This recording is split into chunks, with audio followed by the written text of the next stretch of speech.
السلام علیکم ورحمۃ اللہ وبرکاتہ۔ لا الہ الا اللہ وحدہ لا شریک لہ لہ الملک ولہ الحمد وہو علی کل شیء قدیر۔ اللہ کے سوا کوئی عبادت کے لائق نہیں، اس کا کوئی شریک نہیں، اسی کی بادشاہی ہے، وہ ہر چیز پر قادر ہے۔ اور ہم مسلمان ہونے کے بعد اس کلمے پر کتنا عمل کرتے ہیں، یہ ہمیں ضرور دیکھنا چاہیے۔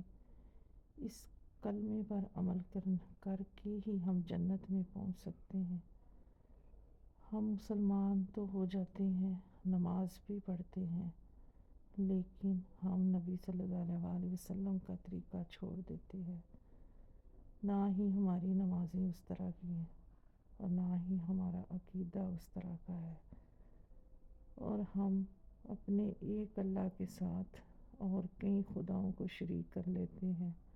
جیسا کہ پہلے ہمارے پچھلے ہندو تھے یا سکھ تھے، اور وہ اس سے پہلے بتوں کی پوجا کرتے تھے اور مسلمان ہو گئے، اور ہم انہی کی نسلوں میں وہ مسلمان ہونے کے بعد بھی انہوں نے بت پرستی نہیں چھوڑی، انہوں نے قبروں کو پوجنا شروع کر دیا، بتوں کو چھوڑ کر قبروں کو پوجنا شروع کر دیا، اور اپنے آپ کو مسلمان بھی کہتے ہیں، اور پھر کہتے ہیں ہم تو فلاں بابے کو مانتے ہیں، ہم تو فلاں کو مانتے ہیں۔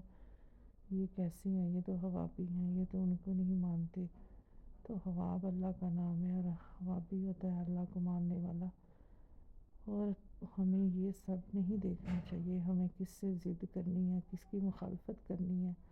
ہمیں یہ دیکھنا چاہیے کہ ہمارے نبی صلی اللہ علیہ وسلم نے کیا فرمایا ہے، ان کی حدیث کیا ہے، کیا انہوں نے بھی زندگی میں ایسا کچھ کیا ہے؟ اگر انہوں نے زندگی میں ایسا کچھ نہیں کیا تو اگر ہم کر رہے ہیں تو یقیناً ہم جہنم میں داخل کر دیے جائیں گے۔ اس لیے کہ کافر اور مشرک دو ہی لوگ ہیں جو ہمیشہ ہمیشہ کے لیے جہنم میں رہیں گے، باقی تو سزا پانے کے بعد نکل جائیں گے۔ تو اس لیے ہمیں اپنا